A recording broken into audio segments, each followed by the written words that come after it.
श्रीमद् भागवतम दशम स्कंद 21वां अध्याय वेणु गीत का श्रवण हम लोग कर रहे हैं, जहां पर गोपियों के द्वारा गिरिराज जी की महिमा का वर्णन जो किया गया उस श्लोक को हम श्रवण कर रहे थे। हंताया मदरी रबला हरिदास वरे, इसकी चर्चा हम करेंगे।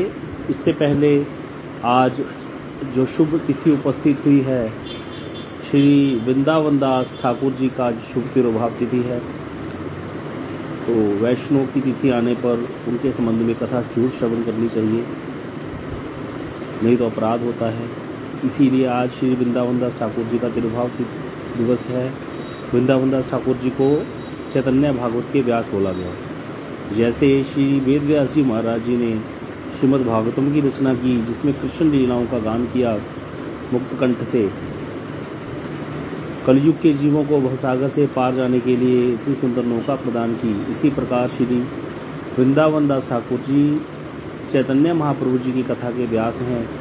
उन्होंने भी एक ग्रंथ लिखा है, श्री चैतन्य भागवत। तो ये वृंदावन दास ठाकुर जी की ही लेखनी है, श्री चैतन्य भागवत ग्रंथ, जिसमें विस्तृत रूप से चैतन्य महाप्रभु जी की सुंदर सुंदर लीलाओं का वर्णन आता है।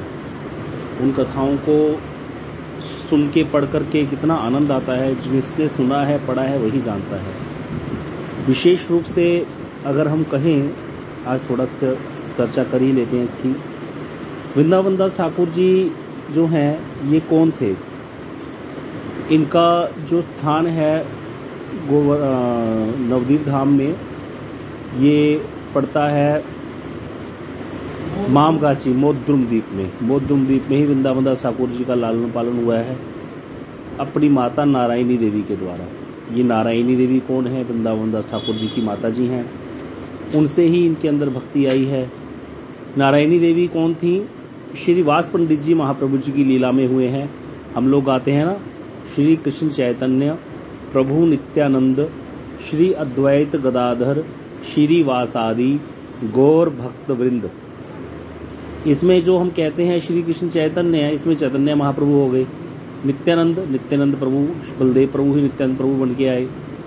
श्री अद्वैताचार्य जी कौन है? महाविष्णु के और सदाशिव के मिलित तनु। उसके बाद गदाधर राधा जी हैं, और आगे बोलते श्री वास। तो श्री वास जी कौन है? श्री वास जी हैं हमारे नारद जी। और आगे आदि गौर भक्त जितने भी महाप्रभु जी के और भक्त हुए हैं, सबको जय बोलते हैं। तो इसमें श्रीवास जी जो थे, ये चार, या कहीं वर्णन है कि ये 4 भाई थे, कहीं कहीं वर्णन है ये 5 भाई थे श्रीवास जी। श्रीनिधि और भी इनके 3-4 भाई थे इनके, है श्री रमाई पंडित जी, श्रीनिधि जी, श्रीवास जी, ऐसे करके। तो उनके ही एक भाई की बेटी थी नारायणी देवी, मतलब कि श्रीवास जी की भतीजी थी, जो श्रीनिवास जी के पास ही रहती थी, श्रीवास जी के घर में। नारायणी देवी जो हैं, यही वृंदावन दास ठाकुर जी को इन्होंने ही, नारायणी देवी ने ही जन्म दिया था। नारायणी का जो है क्या संबंध है महाप्रभु जी की लीला में, क्या विशेष स्थान है? जब एक बार महाप्रभु जी श्रीवास जी के घर में बैठे थे, तो महाप्रभु जी ने नारायणी को कहा था, नारायणी कृष्ण कृष्ण बोलो और रो।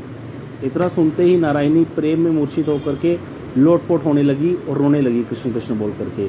उसी समय नारायणी देवी को महाप्रभु जी की कृपा से कृष्ण प्रेम प्राप्त हो गया था। इस प्रकार जो है नारायणी देवी पर कृपा की थी महाप्रभु जी ने।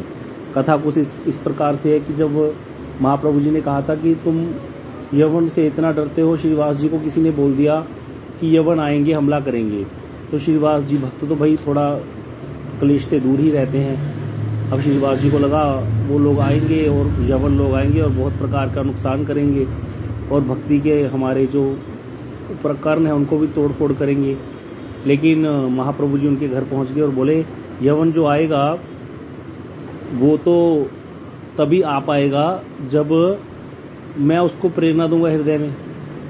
ऐसे तो कोई आ नहीं सकता मेरी प्रेरणा के बिना, क्योंकि मैं ही सब जीवों के अंदर हृदय में अंतर्यामी रूप में वास करता हूँ। और दूसरी बात, अगर यवन आ गया और तुम्हारा राजा यवन आ गया, मैं उसको बोलूंगा राजा को कि देखो तुम अपने कुरान पढ़ो, कलमा पढ़ो, और अपने कलमा को पढ़ करके तुम हमारी सारी सभा में किसी को जो है प्रेम दे के दिखाओ। उसके बाद मैं बोलूंगा कि मैं कृष्ण कीर्तन करूंगा और सब लोग यहाँ पर रोएंगे सभा में कृष्ण कीर्तन को सुन करके। ऐसा महाप्रभु जी ने बोला।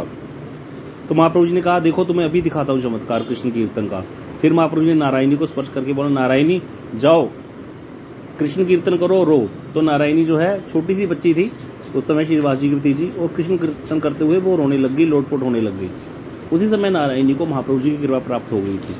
तो इन्हीं नारायणी का विवाह, जैसे बच्चों का विवाह पहले बचपन में कर दिया जाता था, बाद में इनके पति का ज्यादा वर्णन नहीं मिलता वृंदावन दास ठाकुर जी के पिताजी का। तो वृंदावन दास ठाकुर जी का परिचय की माता से ही मिलता है क्योंकि वो बड़ी भक्त थी। बाद में जब पति शायद या तो चल बसे थे या कैसे करके, क्या कथा है कुछ पता नहीं। इतना पता है कि नारायणी देवी जो है वो अपने मायके में ही रहती थी और वहीं मोद्रुम द्वीप में मामगाची जो है नवद्वीप में स्थान, वहीं पर रहती थी और वहीं इन्होंने वृंदावन दास ठाकुर जी को जन्म दिया था। वहीं वृंदावन दास ठाकुर जी का लालन पालन हुआ है। ये मोद्रुम द्वीप जो है ये यहाँ पर ही एक बार राम जी आए थे वनवास के समय, और उस समय भगवान मुस्कुराने लगे। तो सीता जी ने पूछा आप क्यों मुस्कुरा रहे हो प्रभु? तो भगवान बोले, राम जी बोले सीते इस धरा पर जहाँ पर भी हम हैं प्रेजेंटली, यहाँ पर मेरा एक अवतार होगा।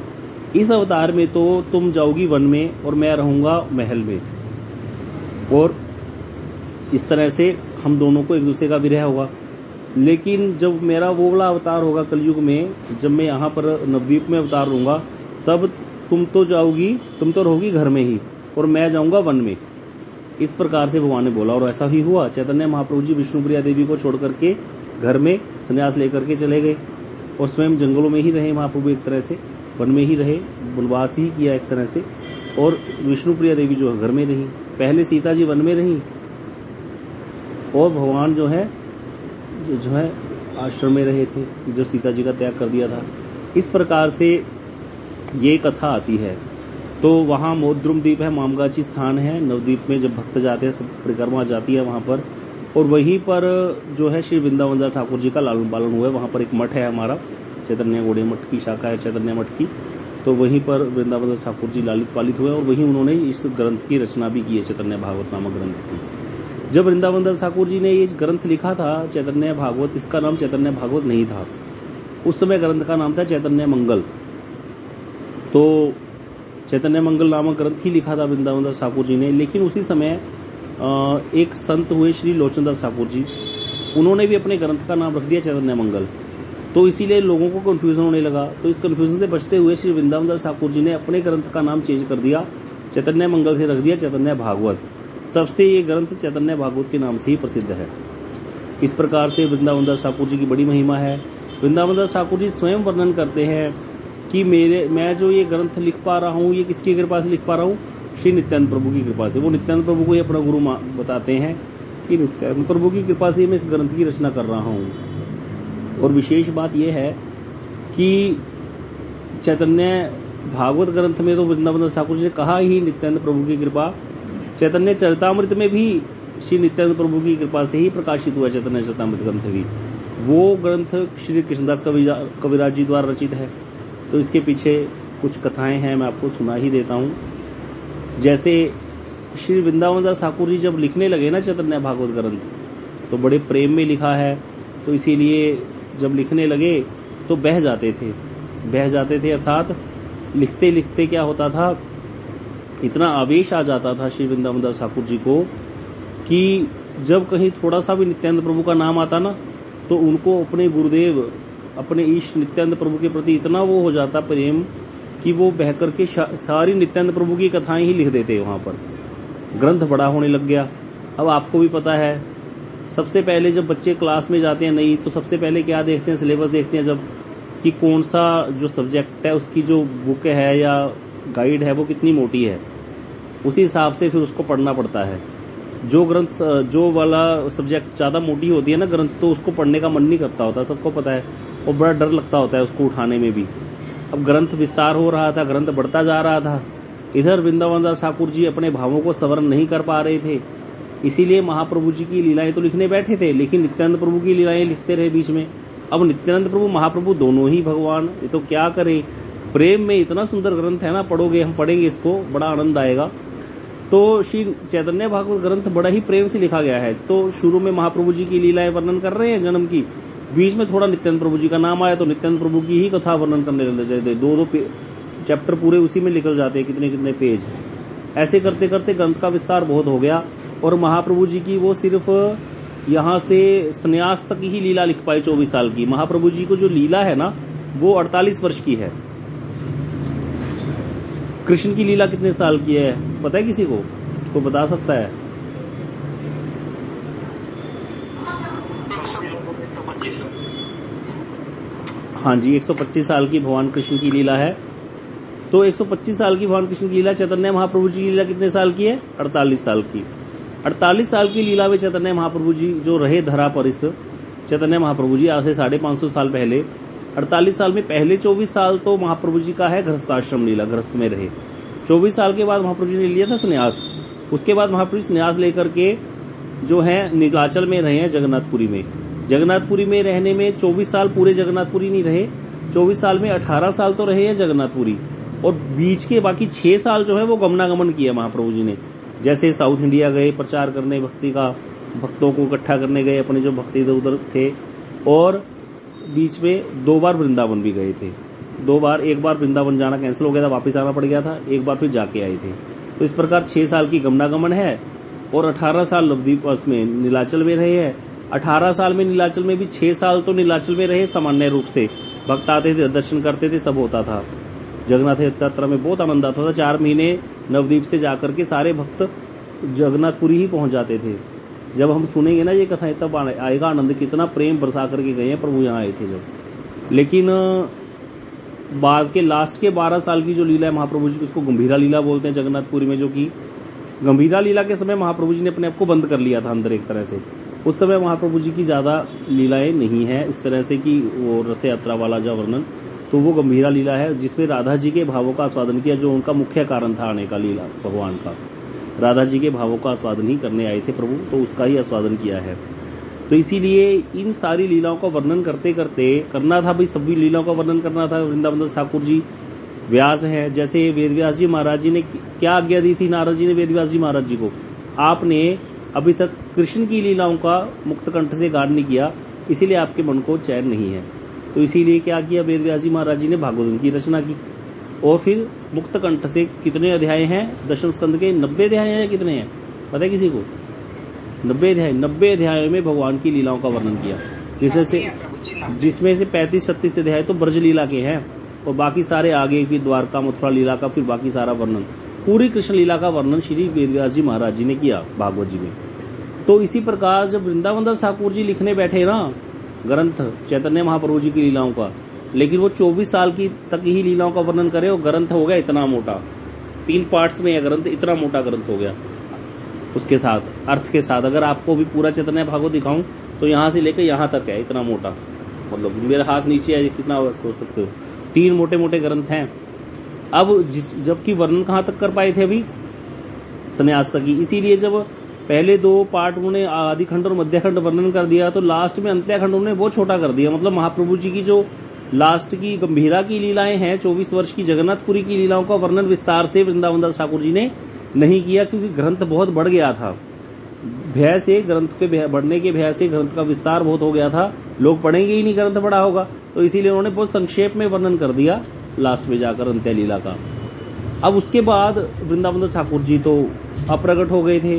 उसके बाद श्री कृष्णदास कविराज गोस्वामी जी आए। ये कौन है? ये भी चैतन्य चरितामृत के रचयिता हैं। ये रघुनाथ दास गोस्वामी जी के शिष्य थे। इन्होंने रघुनाथ दास गोस्वामी जी की बड़ी सेवा की। अब महाप्रभु जी के जितने परिकर हुए ना चैतन्य महाप्रभु जी के, जैसे हनुमान जी सदैव श्री राम जी के साथ रहते हैं। जब एक बार हनुमान जी मिल गए थे ना राम जी को, उसके बाद उन्होंने उनका संग नहीं छोड़ा। इसी प्रकार श्री कृष्णदास कविराज गोस्वामी जो है ना, श्री रघुनाथ दास गोस्वामी जो है, महाप्रभु जी के जितने भक्त थे ना, उनमें रघुनाथ दास गोस्वामी जी का ने सबसे ज्यादा सुन की है चैतन्य महाप्रभु जी का। रूप गोस्वामी, सनातन गोस्वामी जी तो 2-4 बार मिले हैं बस महाप्रभु जी को लीला में, जब महाप्रभु यहाँ पर थे। बाकी समय तो उनको महाप्रभु जी ने वृंदावन वास की आज्ञा दे दी कि वृंदावन जाओ, वहां लीला सलियों का आविष्कार करो, ग्रंथों की रचना करो, भक्ति का प्रचार करो, विग्रहों की स्थापना करो। ये 4 कार्य महाप्रभु जी ने रूप गोस्वामी और सनातन गोस्वामी जी को, जीव गोस्वामी जी को दिए थे, और उन्होंने किया भी ये सारे कार्य।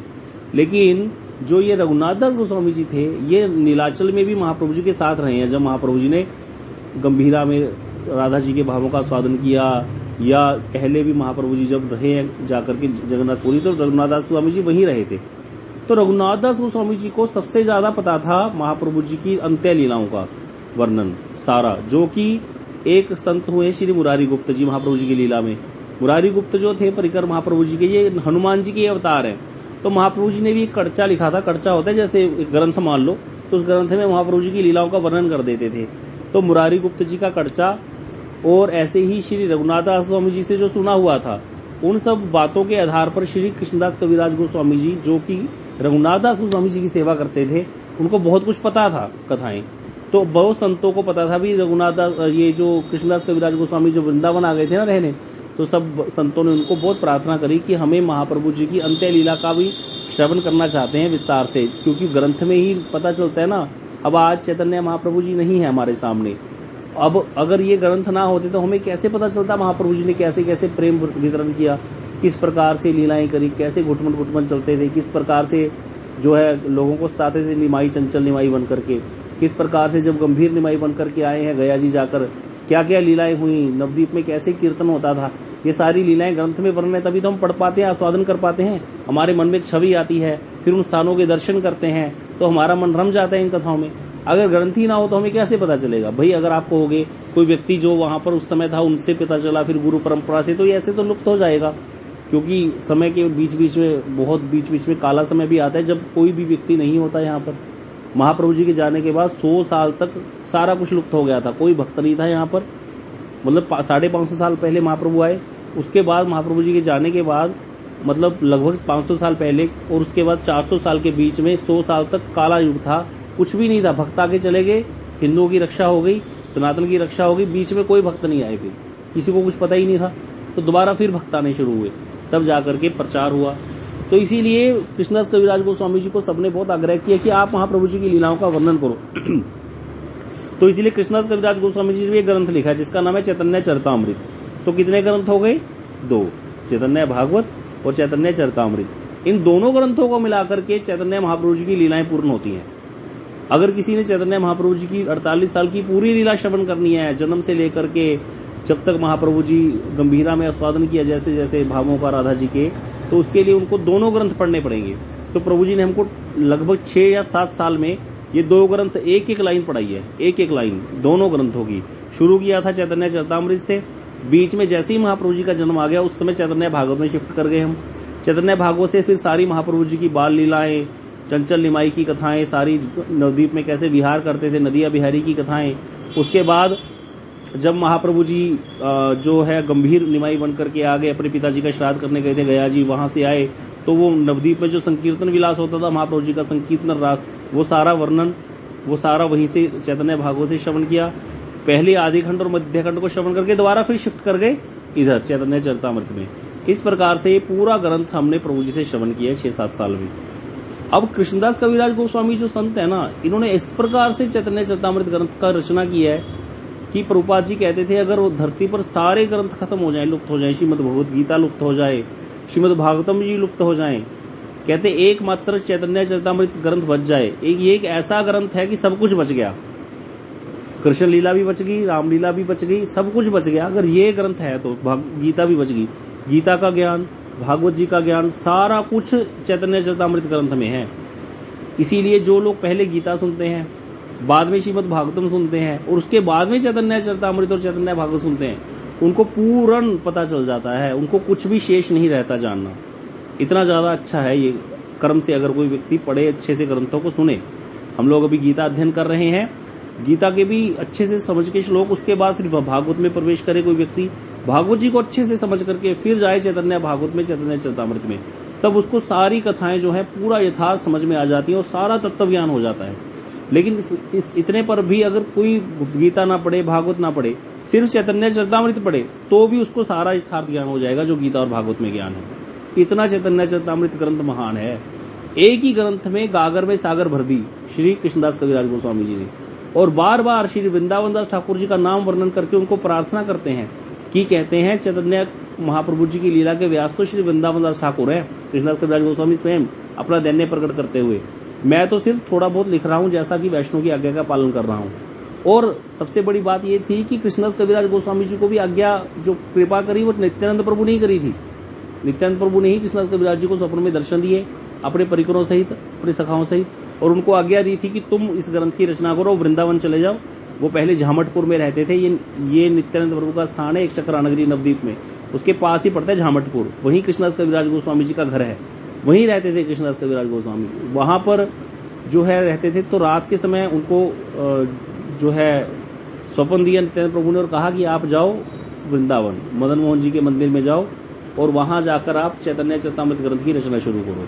तो वृंदावन में जहां जादौन पार्किंग है, जहां से हम बाहर निकलते हैं ना बिहारी जी के दर्शन करके, वहां रास्ते में एक मदन गोपाल जी का मंदिर आता है, कभी दर्शन करना। अद्वैत वट है, अद्वैत वट के नीचे उसी में से मदन गोपाल जी प्रकट हुए थे, अद्वैताचार्य जी ने प्रकट किया था। तो वहीं पर ही श्री वृंदावन जो कृष्णदास कविराज गोस्वामी जी उन्होंने बैठ करके चैतन्य चरितामृत ग्रंथ की रचना शुरू की और फिर राधा कुंड पे आकर ये ग्रंथ पूरा हुआ है। तो इस तरह से बहुत सुंदर कथाएं हैं महाप्रभु जी के परिकरों की। श्री वृंदावन दास ठाकुर और श्री कृष्णदास कविराज जी दोनों को मिलाकर के ग्रंथों की इनकी लेखनी पढ़ करके फिर कोई व्यक्ति महाप्रभु जी की लीलाओं को यथार्थ रूप में समझ सकता है। तो इसीलिए बड़ा अवदान है श्री वृंदावन दास ठाकुर जी ने जितने माधुर्य में इस ग्रंथ को लिखा है ना, अगर आप अकेले बैठ करके चैतन्य चरितामृत पढ़ने लगोगे ना, पहले 7 चैप्टर इतने मुश्किल है कि आपको ऐसे लगेगा कहाँ पंगा ले लिया। इतना तत्व है, इतने मुश्किल श्लोक हैं।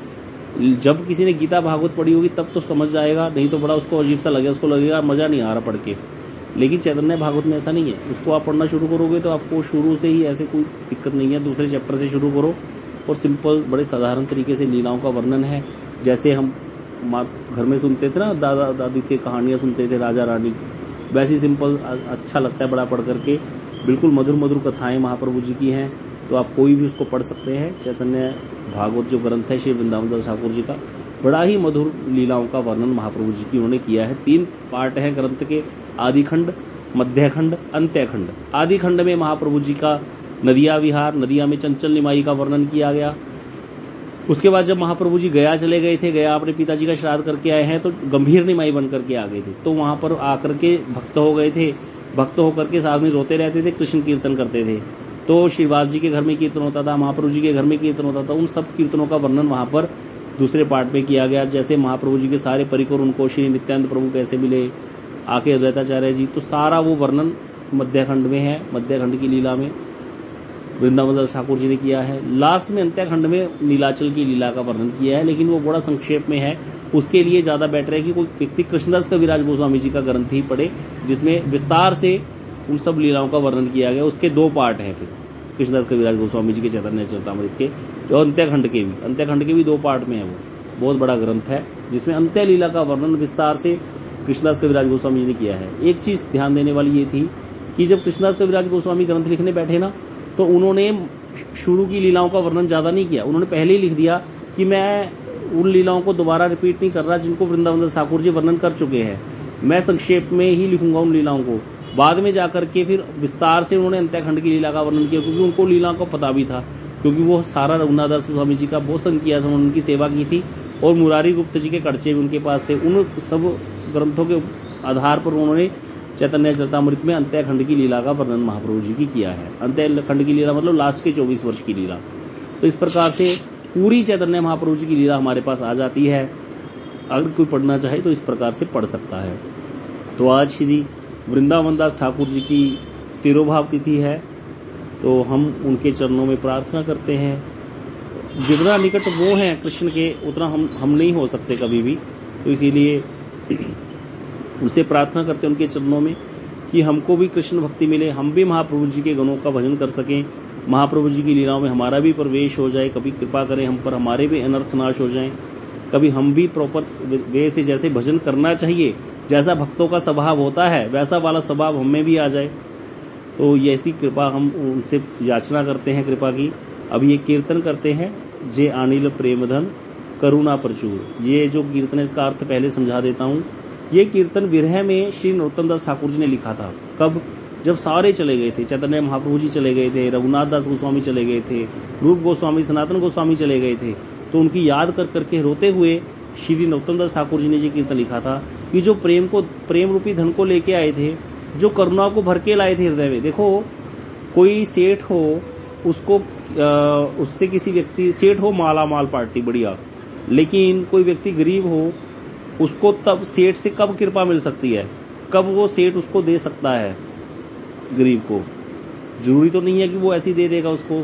सेठ है तो है, सेठ तो सभी हैं, सभी धन्ना सेठ है। आप सब लोग ज्वाइन किए हुए हो, कितने को बांट के आ रहे हो अभी तक। किसी पर कृपा करने के लिए क्या चाहिए,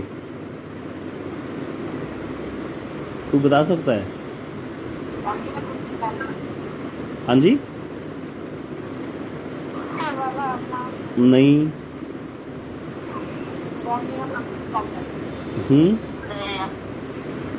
हृदय में करुणा चाहिए। जब किसी का दर्द देख के हमारे हृदय में दया आ गई ना, तब हम उसको दे सकते हैं, नहीं तो क्यों देंगे भाई। सेठ जी निकले जा रहे हैं, रास्ते पे भिखारी बैठा है, सेठ जी ने देखा, ध्यान ही नहीं दिया। सेठ जी ने देखा भिखारी तो बड़े फटे हाल में है, दया आ गई, करुणा आ गई, तो वो कृपा कर देंगे, फिर उसको दे देंगे, भाई नोटों की गट्टी दे देंगे, खाना खिला देंगे, कुछ भी कर देंगे। तो कह रहे हैं भाई प्रेम रूपी धन को लेके आए और करुणा भी लेकर आए, प्रचुर मात्रा में करुणा भर करके ले गए। कौन? चैतन्य महाप्रभु जी, भगवान कृष्ण स्वयं चैतन्य महाप्रभु बन के आए। चैतन्य महाप्रभु कौन है? राधा जी हैं। तो राधा जी तो करुणा से भरी हुई है ही। राधा जी का हृदय राधा जी का है कृष्ण, राधा जी का हृदय है। तो करुणा को भर करके लेके आए हैं। इसीलिए कहते जो प्रेम रूपी धन को लेके आए थे, करुणा को लेके आए थे, वो प्रभु कहाँ चले गए? आचार्य ठाकुर वो कहाँ चले गए? कौन कौन से? श्री बात कर रहे हैं श्री नरोत्तम ठाकुर जी। कहाँ मोर स्वरूप दामोदर जी कहाँ गए? रूप गोस्वामी कहाँ गए? सनातन गोस्वामी कहाँ हैं? कहाँ रघुनाथ दास गोस्वामी हैं, पतितों को पावन करने वाले? मेरे रघुनाथ भट्ट गोस्वामी, भट्ट युग अर्थात रघुनाथ दास गोस्वामी, रघुनाथ भट्ट गोस्वामी, भट्ट गोस्वामी कहाँ है? कविराज गोस्वामी, कृष्णदास कविराज गोस्वामी भी जा चुके थे उस समय। बोले कृष्णदास कविराज गोस्वामी जी कहाँ हैं? एक ही समय में सारे कहाँ चले गए? महाप्रभु जी कहाँ चले गए? नटराज अर्थात जो नृत्य करते थे कृष्ण कीर्तन बोलते हुए चैतन्य महाप्रभु जी, वो कहाँ चले गए? कहते क्या करूं मैं, पत्थर पे सिर मारूं या आग में चला जाऊं? इतना विरह हो रहा है किनको? श्री नरोत्तम दास ठाकुर जी को। कह रहे पाषाणी कुटीबो माथा, पत्थर पे सिर मारूं या आग में प्रवेश कर जाऊं, नले पशीबो। लेकिन मैं क्या करूं, महाप्रभु जी और उनके गणों की जो गुण निधि है वो कहाँ पाऊंगा? वैसी जो गुण निधि है वो कहाँ प्राप्त होगी? बोले जिन्होंने उन लोगों का साथ संग किया, जिन्होंने उनके साथ रास विलास जो कीर्तन विलास किया, कीर्तन में आनंद लिया, वो संग से तो मैं वंचित हो गया। जिन्होंने महाप्रभु जी के गणों के साथ संग किया, हम तो कहते हैं जिन्होंने गोड़िया मठ में रह करके कीर्तन ही नहीं सुने बैठ करके आनंद से, इतने सुंदर सुंदर कीर्तन जब मृदंग बजता है, करताल बजती है, कोई गोड़िया भक्त गाते हैं, क्या ही आनंद आता है। तो वो तो भैया उनको ही पता है जिसने ये आनंद लिया है, जिन्होंने शुद्ध भक्तों के साथ बैठ करके कीर्तन किया है, बड़ा ही अच्छा लगता है। तो इस कीर्तन को अभी हम गाते हैं। ये पीएचडी है ये कीर्तन, इसको साधारण मत समझिएगा। सारी भक्ति एक तरफ और ये कीर्तनाख्या भक्ति महाप्रभु जी के गण जो ये कीर्तन लिख के चले गए, ये सब एक तरफ। एक बार श्रीला प्रभुपाद जी को किसी ने पूछा था कृष्ण प्रेम की क्या मूल्य है, तो प्रभुपाद जी ने कहा था 2 रुपए। बोले प्रेम भक्ति चंद्रिका एक ग्रंथ है श्री नरोत्तम दास ठाकुर जी का, वहीं से लिए गए हैं ये कीर्तन। बोले वो 2 रुपए में मिलता है वो ग्रंथ, जिसमें श्री नरोत्तम दास ठाकुर जी के कीर्तन है। 2 रुपए में कृष्ण प्रेम मिल जाएगा, कोई ले लो अगर चाहिए तो। इतना सस्ता है भगवान का प्रेम, देखो इतना सस्ता। लेकिन ये सस्ता देखने में लग रहा है, बस 2 रुपए का मूल्य, लेकिन यहाँ तक पहुंचने के लिए बहुत सुकृतियां चाहिए। पहुंच करके भी जो है उन कीर्तनों को गाने वाले मिलेंगे नहीं, वैसे प्रेमी भक्त नहीं मिलेंगे, क्योंकि इन्हीं कीर्तनों को गा करके जो है कोई भी व्यक्ति पैसे भी कमा सकता है। तो उस ऐसे व्यक्ति के मुख से सुनेंगे तो कोई आनंद नहीं आएगा। कोई रसिक होना चाहिए, तभी जा करके कोई फायदा होगा। अभी हम गाते हैं इस कीर्तन को, शाम की ट्यून ही भूल गया मैं तो, कैसे? जय अनिल प्रेम धन करुणा प्रचुर, तेन प्रभु को था गेला आचार्य ठाकुर। कहाँ मोर स्वरूप रूप, कहाँ सनातन, कहाँ दास रघुनाथ पतित पावन, कहाँ मोर भट्ट युग, कहाँ कबीरा। एक काल को था गेला गोरा नटराज पाषाणे कुटी गो माथा अनले पशी गो गौरांग गुडेरा दे कोथा गेले पापो तेजावा संगीरा संगे ले गैला विलास ते संग न पाइया गांधे नरोत्तम नील प्रेम धन करुणा प्रचुर हेन प्रभु को था गिला आचार्य ठाकुर जय वैष्णव ठाकुर जय वैष्णव ठाकुर वैष्णव ठाकुर जय वैष्णव ठाकुर जय वैष्णव ठाकुर जय वैष्णव ठाकुर वैष्णव ठाकुर जय वैष्णव ठाकुर। मनीष प्रभु हैं बंसल जी, मदन मोहन प्रभु, इसका अर्थ कर दीजिए प्रभु जी। नहीं है। हाँ जी, अनुवाद कीजिए। जो जगत के जीवों पर प्रचुर करुणा पूर्वक दुर्लभ प्रेम धन को लेकर आए वे आचार्य ठाकुर अद्वैताचार्य कहाँ चले गए। मेरे स्वरूपता मोदक श्री रूप सनातन तथा पतितों को भी पावन करने वाले रघुनाथ दास गोस्वामी कहाँ गए। मेरे गोपाल भट्ट गोस्वामी रघुनाथ भट्ट गोस्वामी कृष्णदास कविराज गोस्वामी तथा श्री चैतन्य महाप्रभु ये सब एक साथ कहाँ गए। मैं समझ नहीं पा रहा हूँ इन सब का वियोग कैसे सहूँ। वहां से पत्थर से परम दूर या आग में प्रवेश कर जाऊँ। गुणों के भंडार श्री गौर सुंदर को कहाँ पाऊँ। इन सब परिकरों के साथ जिन्होंने सुंदर सुंदर लीलाएं की उनका संग नहीं पाकर यह नरोत्तम दास विलाप कर रहा है। देखो कितनी सुंदर बात है। जिन्होंने भक्तों के साथ संग किया है उसको ही पता है उस संग का लाभ क्या है। जिन्होंने भक्तों के साथ कीर्तन किया, भक्तों के साथ बैठ करके प्रसाद पाया, प्रसाद करते समय जो विनोद होता है भक्तों के साथ उस विनोद का आनंद लिया है। हर समय वैष्णव संघ में जो रहे हैं, वैष्णव के साथ बैठ करके माला करना, उनसे हरि कथा श्रवण करना, कीर्तन में नृत्य करना, ये जिन्होंने किया है उनको ही पता है इसका आनंद क्या है।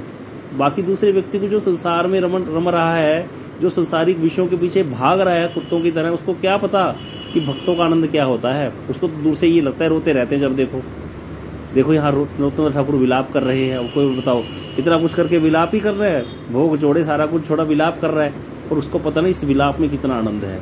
तो इसीलिए भक्तों की तो भैया अलग ही कथाएं होती हैं। यहाँ 2 और 2 5 भी हो जाता है और 2 और 2 3 भी हो जाता है।